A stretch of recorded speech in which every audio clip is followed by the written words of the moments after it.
یہ موضوع چل رہا تھا حدیث کی اقسام.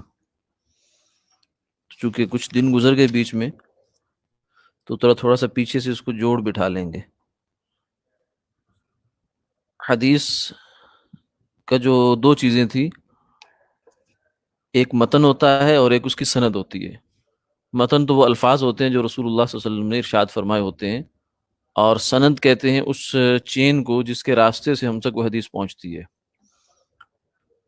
جیسے حدیث ہے انما الاعمال بالنیات، یہ تو حدیث ہو گئی.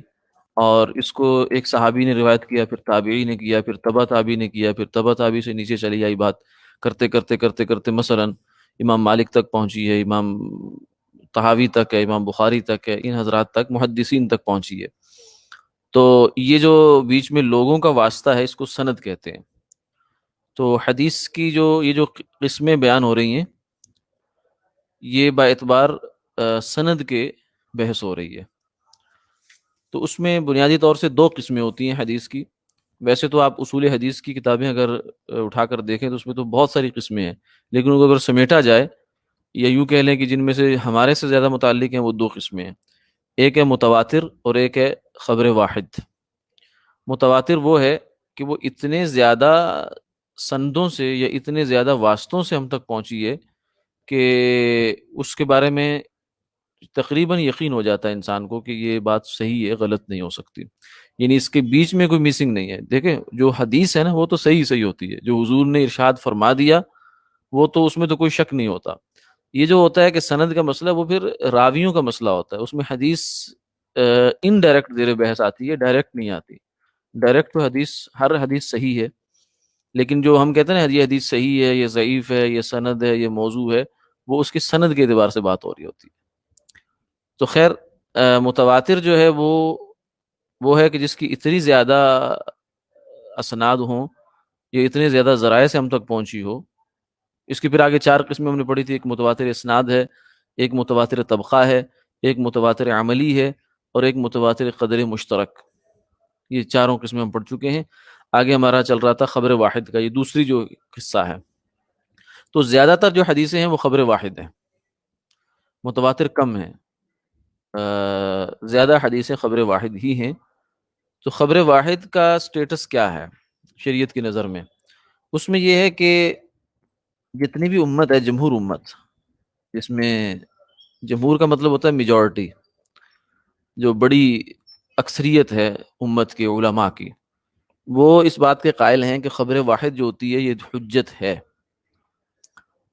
یعنی لیکن اس کا درجہ ظاہر ہے وہ نہیں ہے جو متواتر کا ہے، یہ جو قرآن پاک کا ہے.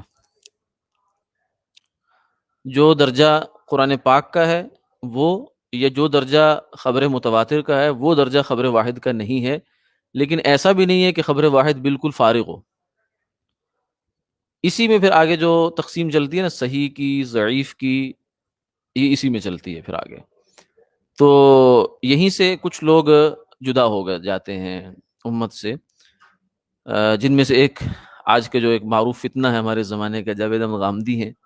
وہ بھی یہیں سے جدا ہوتے ہیں کہ وہ حدیث کو حجت نہیں مانتے، بئی معنی کہ خبر واحد کو حجت نہیں مانتے.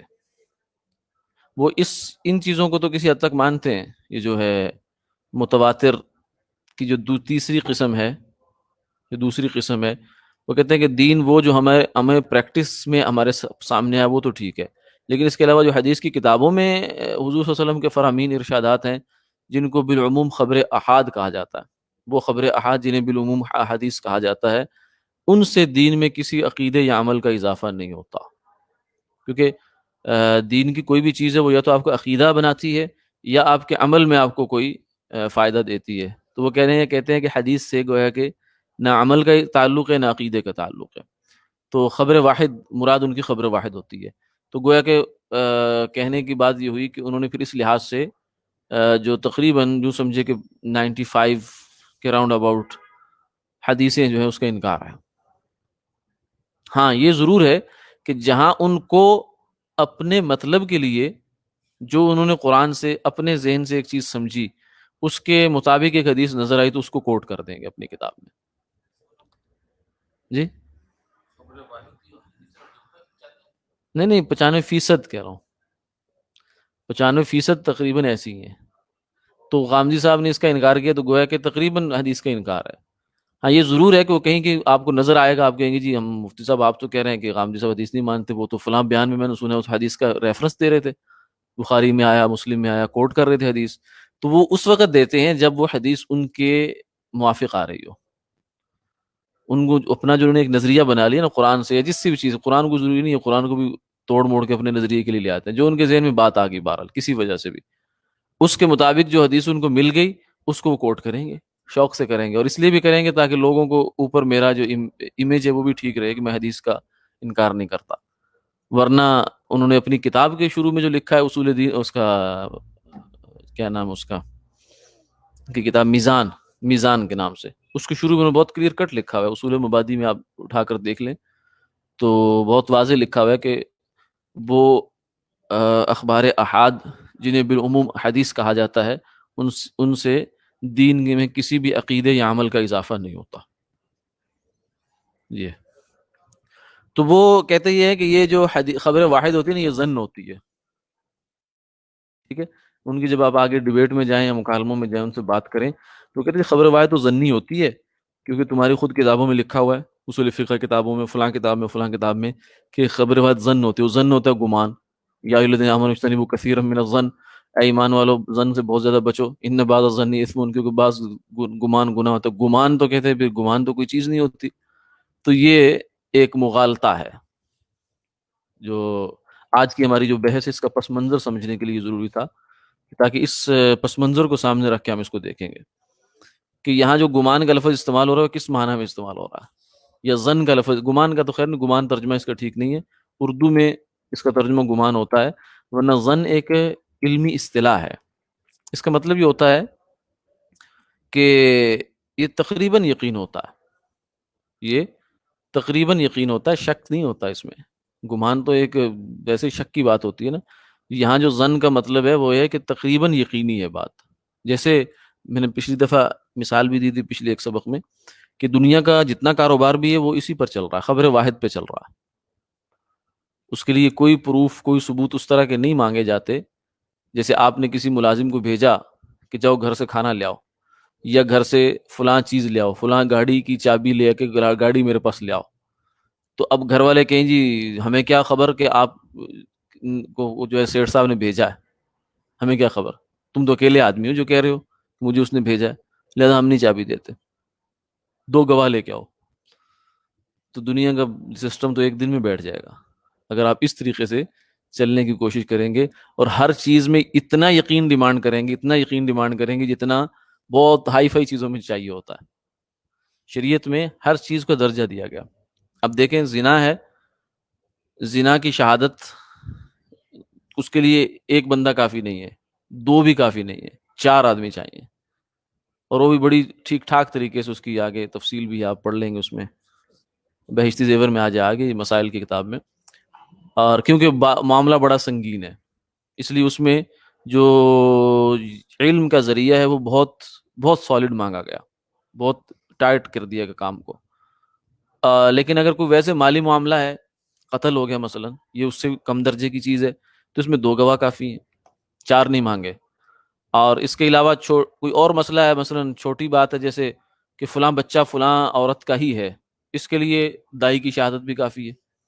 جو دایا ہے، جو نرس ہے اس کے اوپر، وہ کہہ دے کہ ہاں یہ بچہ میرے سامنے ہی پیدا ہوا تھا، اس عورت کے ہی ہے، تو وہاں ایک بھی کافی ہے، کیونکہ وہ موقع ایسا ہوتا ہے کہ وہاں دو مرد یا چار مرد ہونے کا کوئی تک نہیں ہوتا. تو اس لیے شریعت میں ہر چیز ہے وہ یقین کا جو 100% جس کو ہم یقین کہتے ہیں نا، اس درجے پر نہیں ہے، کیونکہ دنیا میں ہو ہی نہیں سکتا یہ. جی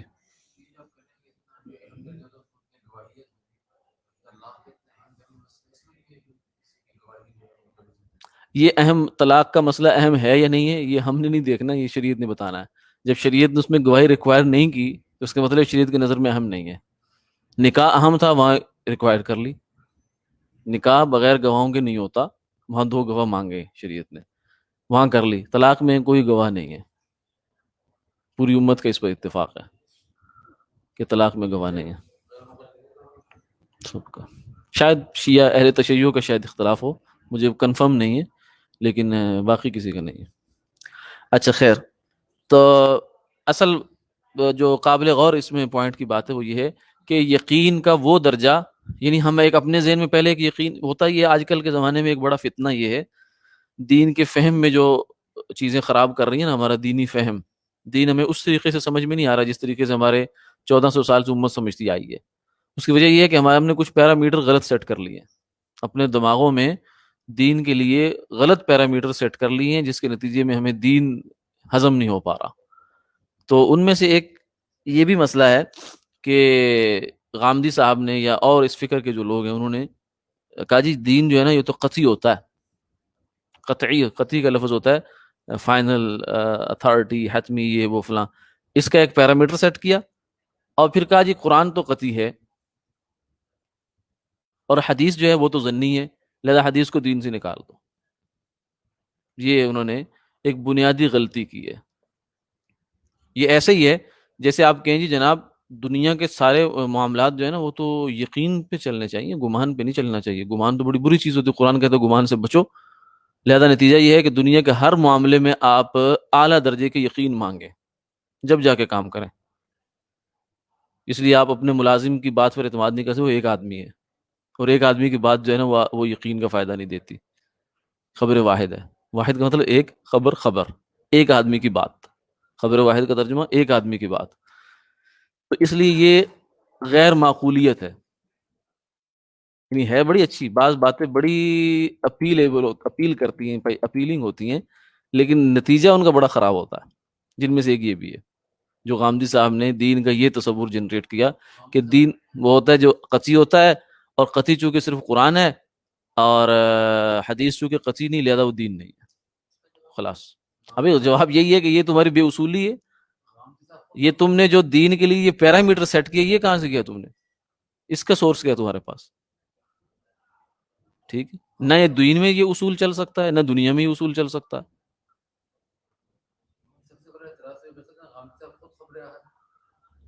وہ تو 10 باتیں آپ کہہ سکتے ہیں، لیکن میں تو کہہ رہا ہوں ان کی ایسی بے اصولیاں کی ہیں انہوں نے۔ جب ایک آدمی ایک جگہ سے ریل کا کانٹا آپ ہلکا سے نیچے سے ادھر سے کر دیں گے تو مشرق مغرب کا فرق پڑ جائے گا۔ تو کانٹے کی بات ہے یہ، کہ انہوں نے اس طریقے سے ایک دھوکہ ہوا ہے، ان کو اپنے آپ کو لگا ہے، اور پھر لوگوں کو دے رہے ہیں دھوکہ۔ ہوا ہوگا، کوئی آج ہو یا پہلے ہو، غلط بات تو غلط ہی ہے، چاہے کوئی آج کرے یا 100 سال پہلے کرے۔ صحیح بات صحیح ہے، چاہے آج کرے چاہے 10 سال بعد کرے۔ چلیے جی، تو ابھی ہم پھر تھوڑا سا یہ بحث چونکہ لمبی ہے اس لیے میں نے عرض کیا تھوڑا اس کا پس منظر سامنے آ جائے۔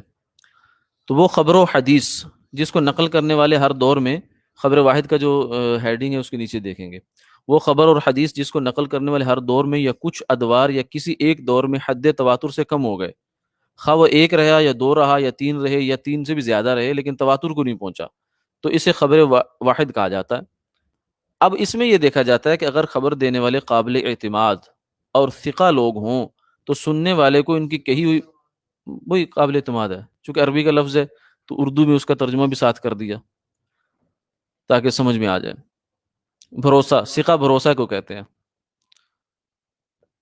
ریلائبل۔ تو سننے والے کو کہی ہوئی بات کے سچا ہونے کا گمان غالب یعنی ظن غالب ہو جاتا ہے۔ اسی لیے کہا جاتا ہے کہ خبر واحد دلیل ظنی ہوتی ہے، یعنی وہ ظن غالب کا فائدہ دیتی ہے، جبکہ خبر متواتر دلیل یقینی ہوتی ہے کہ اس کو سن کر کہی ہوئی بات کے سچا ہونے کا یقین ہو جاتا ہے، لہذا وہ یقین کا فائدہ دیتی ہے۔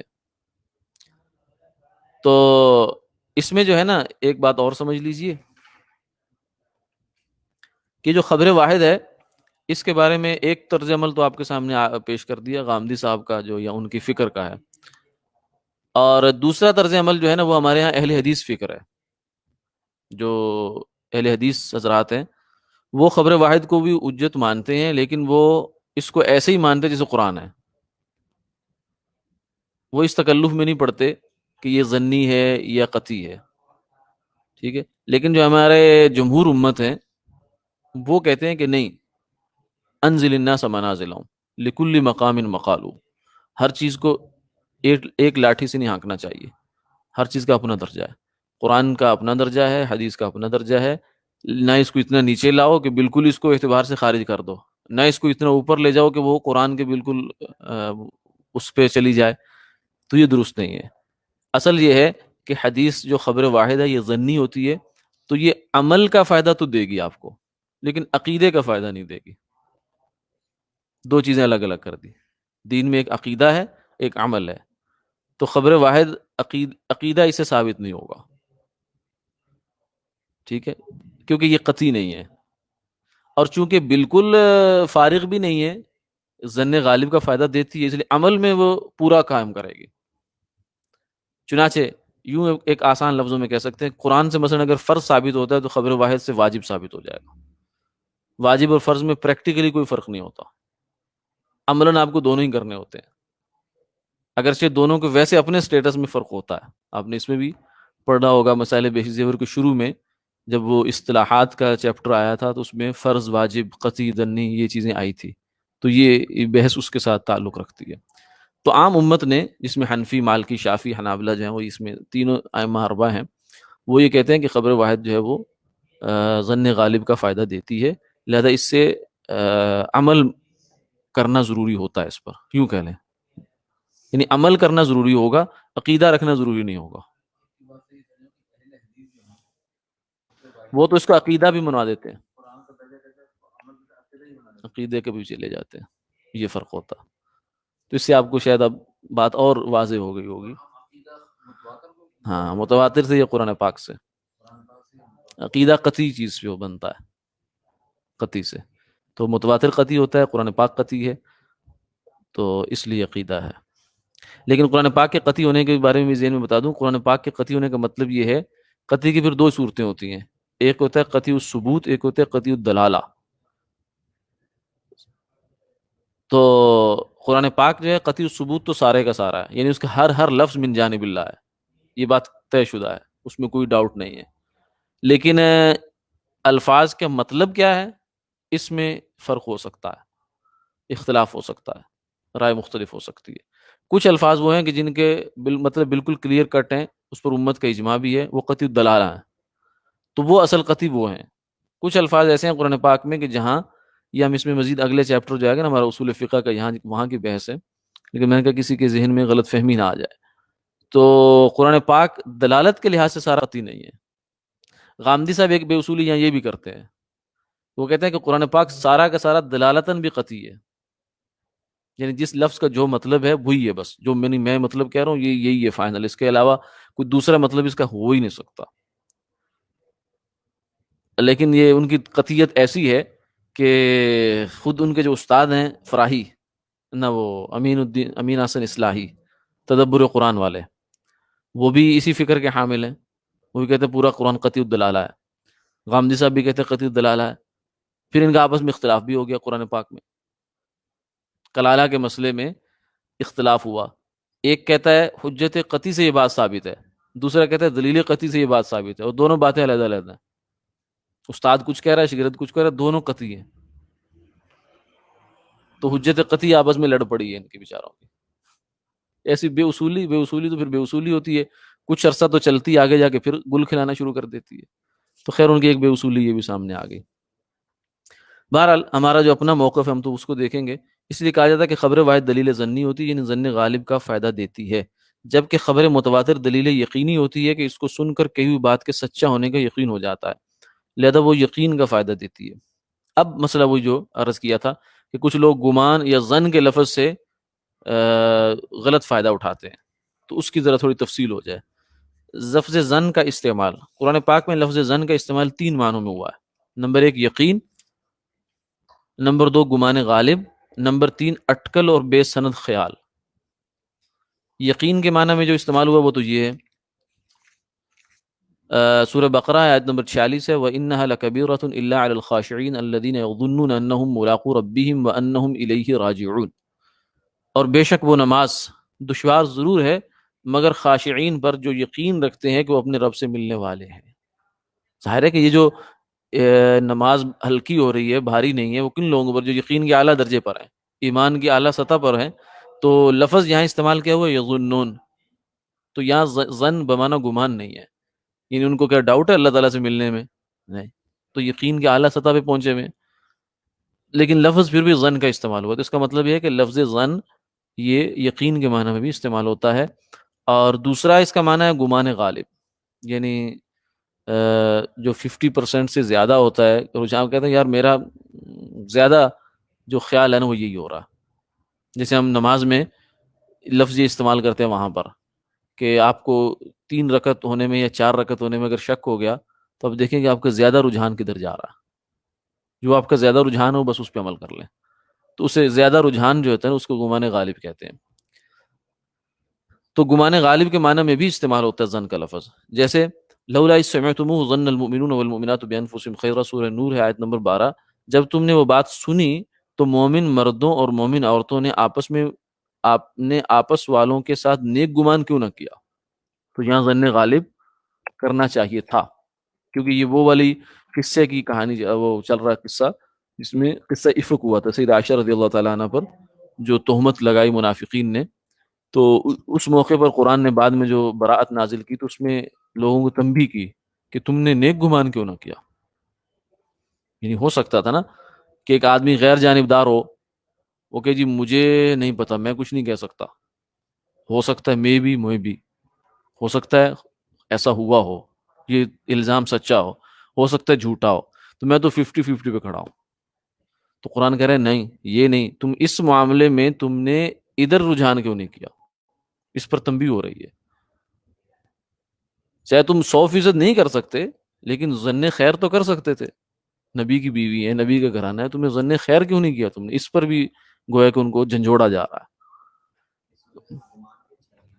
ہاں وہ تو ہے ہی ہے، وہ تو ہے ہی ہے، لیکن مسئلہ یہ ہے کہ یہاں جو ظن کا لفظ ہے نا وہ یعنی جو غالب رجحان ہے اس کی طرف، اس معنی میں استعمال ہو رہا ہے، یہ بتانا چاہ رہے ہیں آپ کو۔ تیسرا معنی ہے اٹکل اور بے سند خیال، یا ایھا الذین آمنوا اجتنبوا کثیرا من الظن ان بعض الظن اثم، یہ معنی یہ وہ ہے جو اٹکل کے معنی میں سورہ حجرات آیت نمبر 12 ہے، اے ایمان والو بچتے رہو بہت اٹکل کرنے سے، بے شک بعض اٹکل گناہ ہے۔ یعنی بے سند بات، بے تکی بات، ہم گئے جناب، جیسے ہمارے ہوتا ہے کہ میں فلاں کی شادی میں گیا تو فلاں کا چہرہ لٹکا ہوا تھا، تو اس کا مطلب ہے کہ اسے میرا آنا اچھا نہیں لگا، وہ میں بھی کہ بیچارے کو کوئی پیٹ میں مسئلہ ہو، تو یہ ایک بدگمانی ہے۔ فلاں میری خوشی دیکھ کر جل گیا، اس کا تو چہرہ اتر گیا، جب اس نے مجھے دیکھا نئی گاڑی میں تو اس کا چہرہ اتر گیا، بھئی ہو سکتا ہے وہ بیچارہ کسی پریشانی میں ہو، تو ہم نے ایسی ایک گمان جنریٹ کر لیا کہ اس کو میری خوشی ہضم نہیں ہوئی، بس یہ بدگمانی ہے، اس کو بدگمانی کہا جاتا ہے، یہ بے اٹکل کی بات ہے، اس سے فرمایا بچو۔ حسن زن کے لیے کوئی دلیل نہیں چاہیے لیکن بدگمانی کے لیے دلیل چاہیے، کیونکہ آپ نے اس پر ایک ایلیگیشن لگا دیا کہ وہ آپ کی خوشی سے خوش نہیں ہے، بلکہ نہ صرف یہ کہ خوش نہیں ہے بلکہ وہ آپ کی خوشی سے ناخوش ہے، یہ ایلیگیشن ہے اس پر، ایک اعتراض ہے اس پر، تو اس کا قیامت والے دن سامنا کرنا پڑ سکتا ہے۔ دلیل نہیں چاہیے لیکن بدگمانی کے لیے دلیل چاہیے، بدگمانی کے لیے، تو یہ وہ ہمارے سے کلیم کر سکتا ہے قیامت والے دن کہ فلاں موقع پر آپ نے میرے بارے میں یہ کیوں الزام لگایا تھا، جبکہ میرا تو یہ عذر تھا۔ ٹھیک ہے، اس وقت میں آپ کو نہیں پتا کہ میں کتنی شدید قسم کی پین میں مبتلا تھا، سر کا درد ہو رہا تھا مجھے، میں پھر بھی آپ کے پاس آ گیا، میں کتنی مشکل سے بستر سے نکل کر آپ کی تقریب میں نے اٹینڈ کی آ کر، تو تم کہہ رہے ہو کہ میرا چہرہ اترا تھا تو میں خوش نہیں ہوں۔ ٹھیک، تو یہ بدگمانی ہے، تو اس سے تو بچنا چاہیے، اور یہ تو منع ہے۔ آگے فرمایا وما لهم به من علم يتبعون الا الظن وان الظن لا يغني من الحق شيئا، سورہ نجم میں آیت نمبر 28، یہ مشرکین مکہ کے بارے میں کہا گیا، حالانکہ ان کے پاس اس پر کوئی دلیل نہیں ہے، صرف بے اصل خیالات پر چل رہے ہیں، اور یقیناً بے اصل خیالات امر حق میں ذرا بھی مفید نہیں ہوتے۔ یعنی ایک طرف اللہ کی وحی، اللہ کے نبی، ان کے معجزات، ان کے دلائل، اور ادھر اس کے مقابلے میں کیا، ما وجدنا علی آباءنا، ہمارے جو باپ دادا کہہ کہ بس وہ ٹھیک ہے، تو وہ کہنے لگے کہ اس کے مقابلے میں، حق کے مقابلے میں یہ ظن ہے، یہ ظن ہے، اور ظن کا فائدہ ظن حق کے مقابلے میں نہیں چلتا۔ تو یہاں جو ظن ہے وہ اٹکل کے معنی میں، تو جو ظن اٹکل اور بے سند خیال کے معنی میں، وہ تنبیہ نیچے دیکھ لیجئے گا، اس کی پشت پر کوئی صحیح دلیل نہیں ہوتی، لہذا وہ تو مذموم ہے، اور اسلام میں اس کو فالو کرنے کی، اس کو ماننے کی، لینے کی، اتباع کرنے کی کوئی گنجائش نہیں ہے۔ لیکن گمان غالب کو اختیار کرنے کا حکم تو خود اوپر والی آیات میں آیا ہے. تو اس کا مطلب یہ ہے کہ دین کے لیے صرف وہی درجہ نہیں چلے گا بلکہ دوسرے درجے بھی چلیں گے. اور فقہاء و محدثین جب یہ کہتے ہیں کہ حدیث مفید ظن ہے تو ان سے ان کی مراد اٹکل اور بے سند خیال نہیں ہوتا، بلکہ کہی ہوئی بات کے سچا ہونے کا گمان غالب مراد ہوتا ہے. یعنی اب مثلا آپ مثال سمجھیے کہ ایک حدیث ہم تک پہنچی ہے انما الاعمال بالنیات مثلا، اس میں 7 واسطے ہیں، صحابی ہے، پھر تابعی ہے، پھر تبع تابعی ہے، پھر اس سے نیچے 4 واسطے ہیں. اب جو 7 واسطے ہیں ان سب کو ہم نے جانچ پٹک لیا کہ کون لوگ تھے، کہاں پیدا ہوئے، کون کیسا تھا، جھوٹ تو نہیں کبھی انہوں نے زندگی میں بولا، دنیا کے معاملات میں کبھی کوئی غلط بیانی کی ہو، یا خود حدیث کے معاملے میں کبھی کوئی غلط بیانی تو نہیں ثابت ان کی، of the record, on the record تو نہیں ایسی کوئی چیز. اور اس میں صرف ایک بندے کی نہیں ہوتی، اس میں پھر بہت سارے لوگوں کے ساتھ اس کا معاملات، اٹھنا بیٹھنا، جہاں جہاں ہوتا ہے وہ سب دیکھا جاتا ہے. تو جب ہمیں دیکھ لیا کہ نہیں سارے کلیئر ہیں، ٹھیک ہے، تو اب اس حدیث پاک کو حضور کی حدیث نہ ماننا اس کی کیا بنیاد ہے؟ سوال یہ ہے. یا تو آپ کہنا کہ مجھے اس راوی پر تسلی نہیں، ٹھیک ہے، ہم اس کو دیکھ سکتے ہیں، اسی سے پھر حدیث ضعیف بھی ہو جاتی ہے، سند میں مسئلہ ہو جاتا ہے. لیکن اگر سارے راوی کلیئر ہیں، سب سچے ہیں، جھوٹ نہیں بولتے، بے احتیاط نہیں ہے، نماز نہیں چھوڑتے، دین میں معاملے میں بالکل محتاط آدمی ہے، تو پھر اب ہم اس حدیث کو نہ مانیں؟ کیوں نہ مانیں بھائی؟ کیا وجہ ہے نہ ماننے؟ صرف اس وجہ سے کہ پھر حدیث ہے صرف؟ تو اس کا مطلب تو پھر یہ ہوا کہ نعوذ باللہ صحابی جو ہے وہ بھی حدیث نہ مانے. صحابی کے لیے تو ہر حدیث حدیث ہوتی تھی نا، اس کے لیے تو سند فند کا چکر نہیں ہوتا تھا. وہ تو جب دیکھا سو دیکھا، یا صحابی کو صحابی بتاتا تھا، صحابی خود صحابی کو بتائے تو وہ تو وہاں تو ویسے ہی اس کو چیک نہیں کیا جاتا. الصحابۃ کلھم عدول، صحابہ سارے کے سارے جو ہیں وہ روایت حدیث کے معیار پر بالکل پورے اترتے ہیں. تو اب ہمارے لیے صرف بیچ میں رکاوٹ تھی سند، کہ سند میں بھی کوئی فرق آ گیا ہو. تو جب ہم نے یہ دیکھ لیا کہ کوئی فرق کی بات نہیں ہے تو پھر اب اس حدیث کو ماننا پڑے گا ہمیں. ٹھیک ہو گیا جی. تو یہ لیکن سوال یہ ہوگا کہ یہ جو آپ کے سامنے حدیث آئی ہے تو اس کا اب سٹیٹس کیا ہے علم کی دنیا میں؟ تو اس کو بتا دیا کہ وہ ظن غالب ہے. جب تک یہ خبر واحد ہے اس وقت تک وہ ظن غالب ہے. لیکن ظن غالب کا مطلب یہ نہیں ہے کہ بالکل فارغ ہے، مقصد یہ ہے کہ عمل میں بہرحال آپ کو لانا ہے اس کو حدیث رسول سمجھنا بھی ہے اور اس پر عمل بھی کرنا ہے. باقی عقیدہ اسے ثابت ہوگا یا فرض ثابت ہوگا، واجب ثابت ہوگا، یہ ایک علمی بحث ہے، وہ تو امت کرتی رہی ہے اور کرتی رہے گی. السلام. زیادہ تو یہی ہے، 90-95% تو ہوگی. جی نہیں، سارا نہیں ہے، قرآن بھی ہے. قرآن کے علاوہ یہ جو 4 قرآن قطعی ہے، قطعی ثبوت اور دلالہ بہت سا حصہ ہے اس کا. پھر اس کے بعد یہ جو 4 طبقے ہم نے تواتر کے پڑھے، سند والا تواتر ہے کہ راوی بہت زیادہ ہوں، یہ تو ایک وہ ہے نا. طبقے والا تواتر ہے، جیسے قرآن پاک آپ کو ملا ہے تو اب یہ تو کہیں کسی حدیث کی کتاب میں نہیں آتا کہ یہ قرآن ہے. یہ تو ایک نسل نے دوسری نسل کو ڈیلیور کیا قرآن. اور تیسرا عمل والا تواتر ہے کہ 5 نمازیں. 5 نمازیں آپ اس وجہ سے نہیں پڑھتے کہ بخاری شریف میں 5 نمازیں آتی ہیں، وہ اس وجہ سے کہ آپ کو امت نے ایک طبقے نے دوسرے طبقے کو 5 نمازیں دے دی اور اسی رکعتیں بھی بتا دی کہ اتنی ہے بھائی، اس کے اندر کیا پڑھنا ہے یہ بھی بتا دیا. حدیث اگر نہ بھی ہوتی 5 نمازوں کی تو 5 نمازیں تو تھی. اسی طرح تواتر قدر مشترک ہے. تو دین کا بہت سا حصہ تو ان سے ثابت ہے. لیکن سوال یہ ہے کہ جو باقی بچ گئی حدیثیں اس کا بھی کچھ سٹیٹس دینا ہے کہ نہیں دینا، مسئلہ اصل یہ ہے.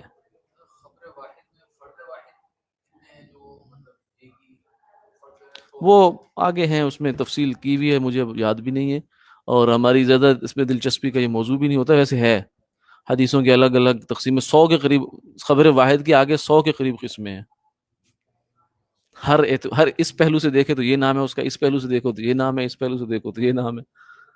وہ اگر آپ کو دلچسپی ہو تو اصول حدیث کی کوئی کتاب لکھ لیں جو ڈیٹیل میں ہوتی ہیں، تو اس میں خبر واحد کو آگے پھر انہوں نے جتنا کیا ہوا ہے وہ سب کیا ہوا ہے. جی اور کوئی سوال آن لائن؟